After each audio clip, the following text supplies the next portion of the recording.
આપણું એક જ વિચાર મેં કીધું ભારત આઝાદ થઈ ગયો, આપણે આઝાદ નથી. આપણે એક મુઠ્ઠી ભર દરબારો અહીંયા જો આપણી પર રાજ કરતા હોય, કોળીને તો હાથા બનાવ્યા છે. શું બનાવ્યા? બે અનિલભાઈ વાત કરી ને કે ભાઈ આપણે કોળી ભેગા હતા, વર વિગ્રહ ને ઘંટો વર વિગ્રહ કરે છે ચાચા એવડા. નમસ્કાર દર્શક મિત્રો, સ્વાગત છે આપણી યુટ્યુબ ચેનલ એટલે કે એમબી ન્યૂઝ ગુજરાતમાં. ચાલો મિત્રો, આપણે આજે વાત કરીશું કે આ સોશિયલ મીડિયાના માધ્યમમાં કોળી સમાજના આગેવાનનો વિડીયો ખૂબ જ વાયરલ થઈ રહ્યો છે. ત્યારે મિત્રો, કોળી સમાજના વડીલ દ્વારા એક જાહેર મંચ ઉપરથી કોળી સમાજને ઉશ્કેરણીજનક ભાષણ આપવામાં આવે છે. ગાડીમાં દંડા રાખો, ધોકા રાખો અને આપણે ક્ષત્રિય સમાજ આપણા ઉપર રાજ કરે અને આપણે હજી આ દેશમાં આઝાદ જ નથી થયા, કારણ કે આપણને ક્ષત્રિય સમાજ દ્વારા હાથો બનાવવામાં આવે છે. અને મુશ્કેલીની વાત તો એ છે, કોળી સમાજના આગેવાન અને ગુજરાત રાજ્યના ધારાસભ્ય એવા ભરતસિંહ ડાભીની હાજરીમાં આ વડીલ મન ફાવે તેવું નિવેદન કરે છે અને ખરેખર આ બફાટ છે, કારણ કે ક્ષત્રિય સમાજ અને કોળી સમાજ વચ્ચે આ નિવેદનથી વેરઝેરના વાવેતર પણ થઈ શકે છે. ત્યારે મિત્રો, ચાલો આપણે સૌ પ્રથમ કોળી સમાજના યુવાન આ વડીલ દ્વારા શું નિવેદન આપવામાં આવે છે તે પણ આપણે એકવાર જોઈએ. મેં કીધું ભારત આઝાદ થઈ ગયો, આપણે આઝાદ નથી. આપણે એક મુઠ્ઠી ભર દરબારો અહીંયા જો આપણી પર રાજ કરતા હોય, કોળીને તો હાથા બનાવ્યા છે. શું બનાવ્યા? બે અનિલભાઈ વાત કરી ને કે ભાઈ આપણે કોળી ભેગા હતા, વર વિગ્રહ ને ઘંટો વર વિગ્રહ કરે છે ચાચા એવડા. એ લોકો ઠેઠ ઠીઠ કરે છે દરબાર, પણ બીવે છે. અને જો શૂટિંગ ઉતરો છો, ચડાવજો ટેટર. આઈ એમ નીરુ ખૈસિયા. ભવિષ્ય કાળુભાઈ જેવા ધારાસભ્ય આપણને હવે પછી મળશે નહીં, ગેન ખટ્ટું મળશે.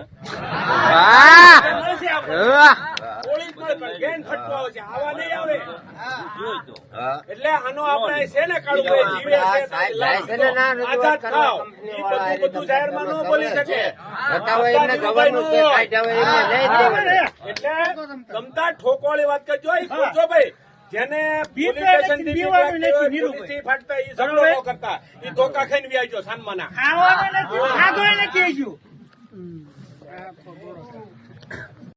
આ તો હવના વિચાર પ્રમાણે હવ વાત કરે બધાય, પણ વિશેષમાં આપણે લોહી રેડશું ને તો આઝાદી મળશે. શું મળશે આપણને? આ બધા મીઠું મીઠું બોલશે તો આઝાદી. કાયદાનું કામ કરશે તો ભાઈ આપણે પોલીસ સ્ટેશનમાં જવાની તૈયારી જ રાખવાની. આપણે કોકને મારવી ન જોઈએ, આપણને મારવે. પણ કાળુભાઈ ને એ કહું છું કે સ્થાનિક જેટલા પોલીસ વાળા દરબારો છે ને એની બદલીની તૈયારી કરજો અને અજાણેલા લાવો, કોઈ પણ બીજા લાવો, સ્થાનિક ને કાઢો. કારણ કે મને અહીંયા ફોન કર્યો હતો, હેમભાઈ દીકરાએ મારે વાત કરી હતી, કાળુભાઈ ને લાઈન માં લીધા હતા, અનિલ કરીને વાત કરી હતી. મેં ઓલા મુન્નાભાઈ મોકલ્યા હતા, આયા હતા દરબાર ને જ મોકલ્યા હતા મેં કે ભાઈ ના કારણે તમે જાઓ, શું છે તમારા દરબાર. જે સમય આપણા હાથ સહિત આપણા હથિયાર છે. અને વિશેષમાં ગાડીએ ધોકા રાખો. કોણ તમને ના પડે છે ગાડીએ ધોકા રાખવાની? હે, ફરજિયાત ધોકા રાખો ગાડીમાં. અને પાડી દો તમતાર, ગમે ને XYZ આવે. નીરુભાઈ નડવા નીરુભાઈ પાડી દો. પણ આપણા કોળી આગળ એટલી બધી કઈ હવા કે ઝાંક છે નહીં કે આપણે ઝાંક દરબારું ને જ છે. એ લોકો આ વિસ્તારમાં દરબારું એવું સમજે છે કે અમારા બાપનું છે.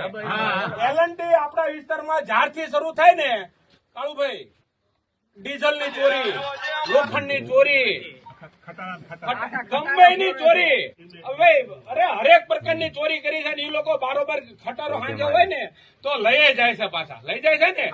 પોલીસે સાંભળ્યું નથી. આ બધી અમે માહિતગાર છીએ ત્યાંમાં.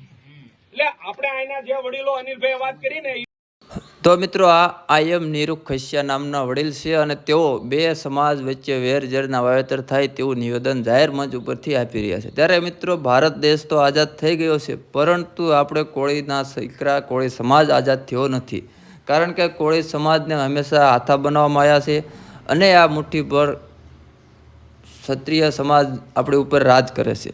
તો ખરેખર મિત્રો, જાહેર મંચ ઉપરથી આવું નિવેદન આપવું કેટલું યોગ્ય છે?